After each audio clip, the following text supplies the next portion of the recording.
ಅವ್ರು ಚುನಾವಣೆ ನಿಂತಿರೋ ಉದ್ದೇಶ ಏನು ಅಂತ ಸ್ಪಷ್ಟವಾಗಿ ಅವರೇ ಹೇಳಿದ್ದಾರೆ. ನಾನು ಬಿಜೆಪಿಗೆ ಬುದ್ಧಿ ಕಲಿಸಬೇಕು ಅನ್ನೋದಕ್ಕೆ ಮಾತ್ರ ಚುನಾವಣೆಗೆ ನಿಂತಿರೋದು ಅಂತ ಹೇಳಿದ್ದಾರೆ. ನಮಗೆ ಬುದ್ಧಿ ಕಲಿಸ್ಬೇಕಂತೆ. ಭಾರತೀಯ ಜನತಾ ಪಾರ್ಟಿಗೆ ವಿಶ್ವದ ಅತಿ ದೊಡ್ಡ ಕಾರ್ಯಕರ್ತರ ಪಡೆ ಇರುವಂತಹ ಪಾರ್ಟಿಗೆ ಬುದ್ಧಿ ಕಲಿಸಬೇಕು ಅಂತ ಚುನಾವಣೆಗೆ ನಿಲ್ತಿದ್ದಾರಂತ. ಬೋಲೋ ಭಾರತ್ ಮಾತಾ ಕಿ, ಭಾರತ್ ಮಾತಾ ಕಿ.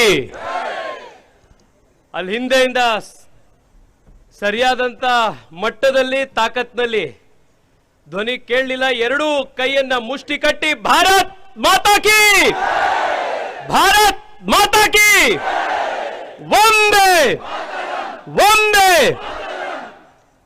ಆತ್ಮೀಯ ಕಾರ್ಯಕರ್ತ ಬಂಧುಗಳೇ, ಜಿಲ್ಲೆಯ ಅಧ್ಯಕ್ಷರ ಜೊತೆಗೆ 5 ವರ್ಷಗಳ ಹಿಂದಿನ ನೆನಪನ್ನ ಮಾಡ್ತಾ ಇದ್ದೆ. ನಿಮಗೆ ನೆನಪಿರಬಹುದು, 5 ವರ್ಷಗಳ ಹಿಂದೆ ಯುವ ಮೋರ್ಚಾದ ಒಬ್ಬ ಅತ್ಯಂತ ಸಾಮಾನ್ಯ ಕಾರ್ಯಕರ್ತನಾಗಿ ಇದೇ ಪುತ್ತೂರಿಗೆ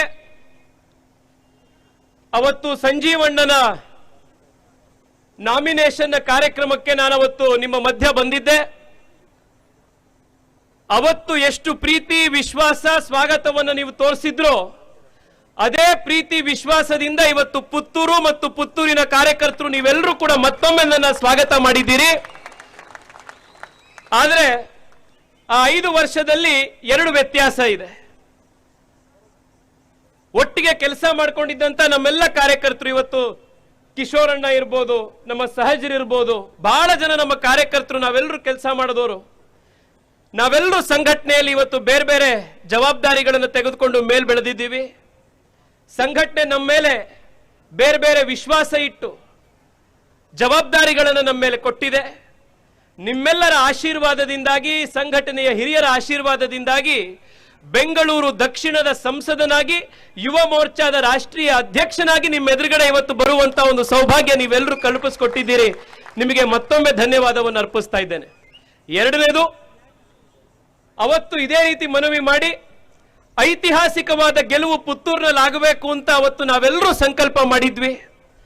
20,000 ಮತಗಳ ಅಂತರದಿಂದ ಅವತ್ತು ಸಂಜೀವಣ್ಣನ ತಾವೆಲ್ಲರೂ ಕೂಡ ಆಶೀರ್ವದಿಸಿದ್ರಿ, ಗೆಲ್ಸಿದ್ರಿ.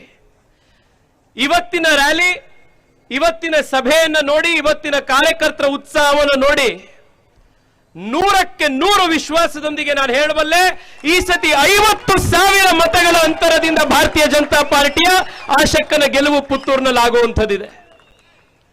ಸ್ನೇಹಿತರೆ, ನಾನು ಬೈಂದೂರಿಗೂ ತೆರೆಯೋ ಅಲ್ಲಿ ಕಾರ್ಯಕ್ರಮಕ್ಕೆ ಹೋಗುವಂಥದ್ದಿದೆ. ಹೆಚ್ಚು ವಿಷಯ ನಿಮ್ಮ ಎದುರುಗಡೆ ಮಾತನಾಡುವಂತ ಅವಶ್ಯಕತೆಯೇ ಇಲ್ಲ. ಬಹಳ ಜನ ಹಿರಿಯ ಕಾರ್ಯಕರ್ತರಿರುವಂತ ಸಭೆ ಇದು. ಅತ್ಯಂತ ನಿಷ್ಠಾವಂತ ಪಾರ್ಟಿಗೆ ಕಟ್ಟಾಳಾಗಿ ಕೆಲಸ ಮಾಡಿರುವಂತ ಕಾರ್ಯಕರ್ತರಿರುವಂತ ಪಡೆ ಇದು. ಭಾರತೀಯ ಜನತಾ ಪಾರ್ಟಿಯನ್ನ ಗೆಲ್ಲಿಸಿ ಬಿಜೆಪಿಗೆ ಮನೆ ಮನೆಗೆ ಹೋಗಿ ಪ್ರತಿ ಬೂತ್ ಅನ್ನು ಗೆಲ್ಲಿಸಿ ಎನ್ನುವಂತ ಆಗ್ರಹ ನಿಮ್ಮ ಎದುರುಗಡೆ ಮಾಡಿ ನಿಮಗೆ ಅವಮಾನ ಮಾಡುವಂತ ಕೆಲಸ ನಾನು ಮಾಡಲ್ಲ. ನಿಮಗೆ ಕಣ್ಣಿಗೆ ಬಟ್ಟೆ ಕಟ್ಟಿ ಬೂತ್ಗೆ ತೆಗೆದುಕೊಂಡು ಹೋದ್ರು ಕೂಡ ಭಾರತೀಯ ಜನತಾ ಪಾರ್ಟಿಯ ಕಮಲಕ್ಕೆ ವೋಟ್ ಹಾಕುವಂತ ಕಾರ್ಯಕರ್ತರು ನಾವು. ಬೆರಳು ತಾಗದ್ರೆ ರಕ್ತ ಕೆಂಪಕ್ಕೆ ಬರೋದಿಲ್ಲ, ಕೇಸರಿ ರಕ್ತ ಬರುವಂತ ಕಾರ್ಯಕರ್ತರ ಪಡೆ ಇದು. ಆದ್ರೆ ಭಾರತೀಯ ಜನತಾ ಪಾರ್ಟಿಗೆ ಇಂಥ ಕಾರ್ಯಕರ್ತರ ಪಡೆ ಆಸ್ತಿ. ನಾನು ನಿಮ್ಮಲ್ಲಿ ಮನವಿ ಇಷ್ಟೇ ಮಾಡ್ತಾ ಇರುವಂಥದ್ದು, ನಿನ್ನೆ ಇಲ್ಲಿನ ಕಾಂಗ್ರೆಸ್ ಅಭ್ಯರ್ಥಿ ಅಶೋಕ್ ರೈ ನಾಮಪತ್ರ ಸಲ್ಲಿಸಿ ಒಂದು ಭಾಷಣ ಮಾಡಿದ್ದಾರೆ.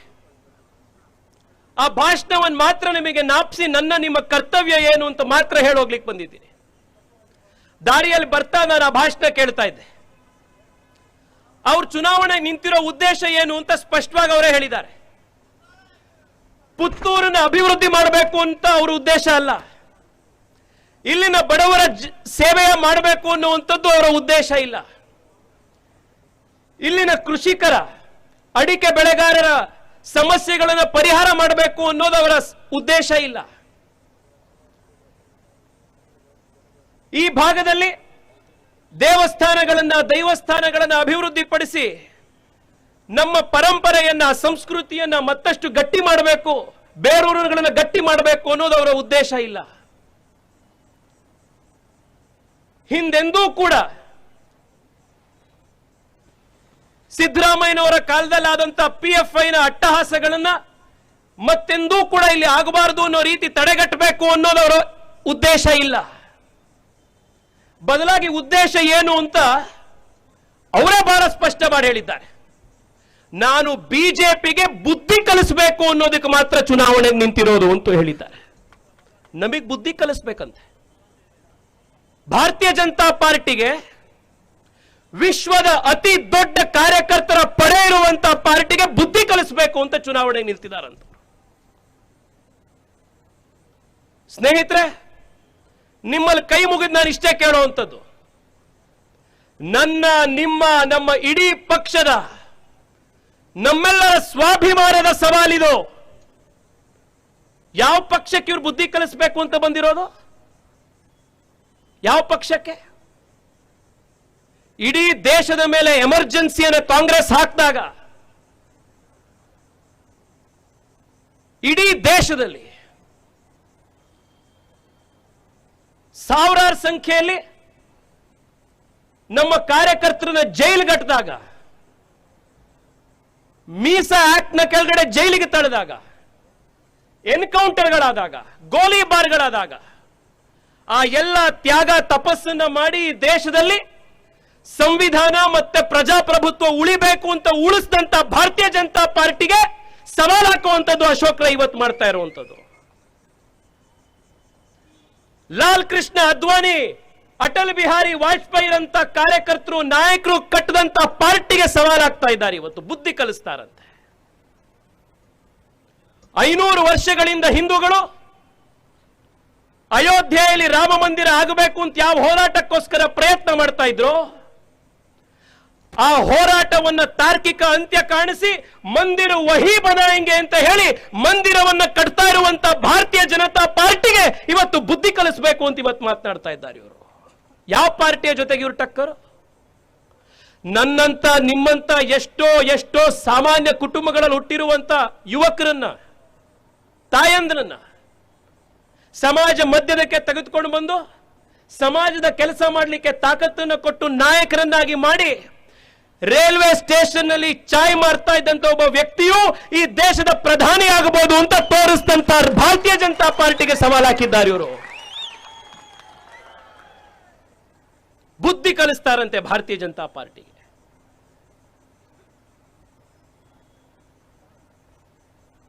ಭಾರತೀಯ ಜನತಾ ಪಾರ್ಟಿಗೆ ಇಡೀ ದೇಶಕ್ಕೆ ಅಭಿವೃದ್ಧಿಯ ಹೊಸ ಶಕೆ ಬರೆದಿರುವಂತ, ಇಡೀ ವಿಶ್ವ ನಿಬ್ಬೆರಗಾಗಿ ಭಾರತದ ಕಡೆಗೆ ನೋಡುವಂತ ಹೊಸ ಶಕ್ತಿ, ತಾಕತ್ತು, ನೇತೃತ್ವ ಕೊಟ್ಟಿರುವಂತ ನರೇಂದ್ರ ಮೋದಿ ಅವರ ಪಾರ್ಟಿಗೆ ಬುದ್ಧಿ ಕಲಿಸ್ಲಿಕ್ಕೆ ಇವ್ರ ಕೈಲಿ ಸಾಧ್ಯ ಇದೆಯಾ? ಉತ್ತರ ಕೊಡಿ ಸ್ನೇಹಿತರೆ. ಸಾಧ್ಯ ಇದೆಯಾ ಇವ್ರ ಕೈಲಿ? ಪುತ್ತೂರಿನ ಜನ, ಪುತ್ತೂರಿನ ಕಾರ್ಯಕರ್ತರು ಅಶೋಕ್ ರೈರ ಈ ಸವಾಲನ್ನ ನಾವು ಸ್ವೀಕರಿಸಿದ್ದೇವೆ ತಾನೆ? ಈ ಬಾರಿ ನಾನು ನಿಮ್ಮನ್ನು ಮನವಿ ಮಾಡ್ತಾ ಇದ್ದೇನೆ ಸ್ನೇಹಿತರೆ, ಈ ಧಾರ್ಷ್ಟ್ಯತನ ಅಧಿಕಾರಕ್ಕೆ ಬರೋದಕ್ಕಿಂತ ಮುಂಚೆಯೇ ಭಾರತೀಯ ಜನತಾ ಪಾರ್ಟಿಗೆ ನಾನು ಬುದ್ಧಿ ಕಲಿಸ್ತೇನೆ ಅನ್ನುವಂತ ಮದ, ಈ ದುರಹಂಕಾರ ಮೇ 10ನೇ ತಾರೀಕು ಇದಕ್ಕೆ ನೀವು ಉತ್ತರ ಕೊಡಬೇಕಾಗಿದೆ. ಇದು ವ್ಯಕ್ತಿ ಮತ್ತೊಂದು ವ್ಯಕ್ತಿಗೆ ಮಾಡಿರುವಂತ ಸವಾಲಲ್ಲ. ಇದು ಒಬ್ಬ ವ್ಯಕ್ತಿ ಸಂಘಟನೆಗೆ ಮಾಡಿರುವಂತ ಸವಾಲಿದು. ನಮ್ಮೆಲ್ಲರ ಸಾತ್ವಿಕ ಸಿಟ್ಟು, ನಮ್ಮೆಲ್ಲರ ಒಂದೇ ಒಂದು ಸೇರ್ಕೊಂಡಿರುವಂತಹ ಒಂದು ಇಚ್ಛಾಶಕ್ತಿ, ಸಾಮೂಹಿಕ ಇಚ್ಛಾಶಕ್ತಿ. ಮೇ 10ನೇ ತಾರೀಕು ನೀವೆಲ್ಲರೂ ಮತಗಟ್ಟೆಗಳಿಗೆ ಹೋದಾಗ ಈ ಸವಾಲಿಗೆ ತಾವು ಉತ್ತರ ಕೊಡ್ತೀರಿ ಎನ್ನುವಂತ 100ಕ್ಕೆ 100 ನಂಬಿಕೆ ನನಗಿದೆ. ಸಂಘಟನೆ ಕಡೆಯಿಂದ ಜಿಲ್ಲಾ ಪಂಚಾಯತ್ನಲ್ಲಿ ಹಿಂದೆ ಕೆಲಸವನ್ನ ಮಾಡಿ, ಅವರು ಯಾವಾಗ ಜಿಲ್ಲಾ ಪಂಚಾಯತ್ ಅಲ್ಲಿ ಸದಸ್ಯರಾಗಿದ್ರು, ಅಧ್ಯಕ್ಷರಾಗಿದ್ರು, ಆಗೆಲ್ಲ ಅತ್ಯಂತ ಅಭಿವೃದ್ಧಿಯನ್ನ ಕ್ಷೇತ್ರದಲ್ಲಿ ಮಾಡಿ ಜನರ ಮಧ್ಯೆ, ಕಾರ್ಯಕರ್ತರ ಮಧ್ಯೆ ಯಾವಾಗಲೂ ಒಂದಾಗಿರುವಂತ, ಅತ್ಯಂತ ಸಾಮಾನ್ಯ ಕಾರ್ಯಕರ್ತರಂತಿರುವಂತ ನಮ್ಮೆಲ್ಲರ ನೆಚ್ಚಿನ ಆಶಕ್ಕನವರಿಗೆ ಪಾರ್ಟಿ ಇವತ್ತು ಅವಕಾಶ ಕಲ್ಪಿಸಿದೆ. ನಮ್ಮೆಲ್ಲರ ಜವಾಬ್ದಾರಿ ಅವರನ್ನ ಅತ್ಯಂತ ದೊಡ್ಡ ಬಹುಮತದಿಂದ ಗೆಲ್ಲಿಸುವಂಥದ್ದು. ಭಾರತೀಯ ಜನತಾ ಪಾರ್ಟಿ ಈ ಬಾರಿ ದಕ್ಷಿಣ ಕನ್ನಡ ಜಿಲ್ಲೆಯ ಅಷ್ಟೂ ಕ್ಷೇತ್ರ ಅಂತಂದಾಗ ಇಲ್ಲಿರುವಂತ ಮಾಧ್ಯಮದ ಸ್ನೇಹಿತರಿಗೆ ನಾನು ವಿಶೇಷವಾಗಿ ಹೇಳ್ತಾ ಇದ್ದೀನಿ. ಅಷ್ಟೂ ಕ್ಷೇತ್ರ ಅಂತಂದಾಗ ದಕ್ಷಿಣ ಕನ್ನಡದ ಉಳ್ಳಾಲವನ್ನು ಸೇರಿ ಭಾರತೀಯ ಜನತಾ ಪಾರ್ಟಿ ಎಲ್ಲ ಕಡೆ ಈ ಬಾರಿ ಜಯಭೇರಿ ಗಳಿಸುವಂತದ್ದಿದೆ. ಮೊನ್ನೆಯೂ ಆ ಭಾಗದ ನನ್ನ ಯುವ ಮೋರ್ಚಾದ ಕಾರ್ಯಕರ್ತರ ಜೊತೆಗೆ ಮಾತನಾಡ್ತಾ ಇರಬೇಕಾದಾಗ ಅಲ್ಲೂ ಕೂಡ ಯಾವ ರೀತಿ ಬದಲಾವಣೆ ಶಕೆ ಪ್ರಾರಂಭ ಆಗ್ತಾ ಇದೆ ಅನ್ನೋದನ್ನ ಕಾರ್ಯಕರ್ತರು ತಿಳಿಸ್ತಾ ಇದ್ರು. ನಾನು ನಿಮ್ಮಲ್ಲಿ ಇಷ್ಟೇ ರಿಕ್ವೆಸ್ಟ್ ಮಾಡುವಂಥದ್ದು, ಕರ್ನಾಟಕದಲ್ಲಿ ಸ್ನೇಹಿತರೆ ಪ್ರತಿ ಬಾರಿ 3, 4, 5, 7, 8 ಸೀಟ್ಗಳಲ್ಲಿ ನಾವು ಕಡಿಮೆಯಾಗಿ ಪೂರ್ಣ ಬಹುಮತದ ಬಿಜೆಪಿ ಸರ್ಕಾರ ಬರೋದ್ರಲ್ಲಿ ವಂಚಿತ ಆಗುತ್ತೆ. ನಿಜವಾದ ಅರ್ಥದಲ್ಲಿ ಬಿಜೆಪಿಯ ಅಭಿವೃದ್ಧಿ, ಬಿಜೆಪಿಯ ವಿಷನ್ ಹಳ್ಳಿಗೆ ಮುಟ್ಟಬೇಕು ಅಂತಂದ್ರೆ 113 ದಾಟಿರುವಂತ ಸಂಪೂರ್ಣ ಬಹುಮತ ಇರುವಂತ ಬಿಜೆಪಿ ಸರ್ಕಾರ ರಾಜ್ಯದಲ್ಲಿ ಬರಬೇಕಾಗಿರೋ ಅವಶ್ಯಕತೆ ಇದೆ. ಪ್ರತಿ ಬಾರಿ ನಾವು ಹೊಸಲು ತನಕ ಬರ್ತೀವಿ, ಸಿಂಗಲ್ ಲಾರ್ಜೆಸ್ಟ್ ಪಾರ್ಟಿ ಆಗ್ತೀವಿ, 7-8 ಸೀಟೋ 5-6 ಸೀಟೋ ಕಡಿಮೆ ಆಗೋಗುತ್ತೆ. ಇನ್ಯಾರ ಹತ್ರನೋ ಹೋಗಿ ಇನ್ನೇನೋ ಸಮಸ್ಯೆಗಳು, ಇಡೀ ರಾಜ್ಯ 1 ವರ್ಷ 1.5 ವರ್ಷ ಸಮಸ್ಯೆ ಅನುಭವಿಸಬೇಕಾಗುತ್ತೆ.